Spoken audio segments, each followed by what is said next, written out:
జగ్జీవన్ రామ్ జయంతి వేడుకల్లో కేంద్ర మంత్రి కిషన్ రెడ్డి సంచలన వ్యాఖ్యలు చేశారు. 1980లో జగ్జీవన్ రామ్ ను ప్రధానిని కాకుండా ఇందిరాగాంధీ అడ్డుకున్నారని ఆరోపించారు. జగ్జీవన్ రామ్ పై కాంగ్రెస్ రాజకీయ కుట్రలు చేసిందని, అన్ని అర్హతలున్నా జగ్జీవన్ రామ్ ను కాంగ్రెస్ తిరస్కరించిందని కేంద్ర మంత్రి కిషన్ రెడ్డి ఆరోపించారు.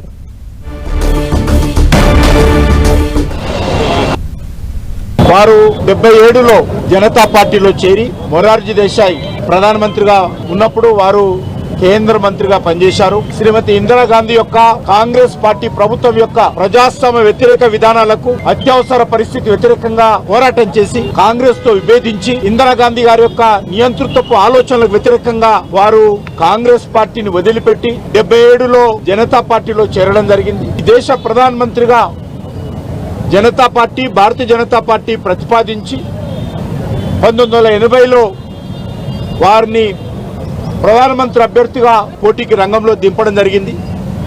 కానీ దురదృష్టవశాత్తు వారు ప్రధానమంత్రిగా అన్ని అర్హతలు ఉన్నప్పటికీ కూడా శ్రీమతి ఇందిరాగాంధీ గారు కాంగ్రెస్ పార్టీ జగ్జీవన్ రామ్ గారిని ప్రధానమంత్రి కాకుండా అడ్డుకొని మరి అనేక రకాలుగా దుష్ప్రచారం చేసి ఆ యొక్క అవకాశాన్ని వారికి రాకుండా కాంగ్రెస్ పార్టీ అనేక రాజకీయ కుట్రలు చేయడం జరిగింది.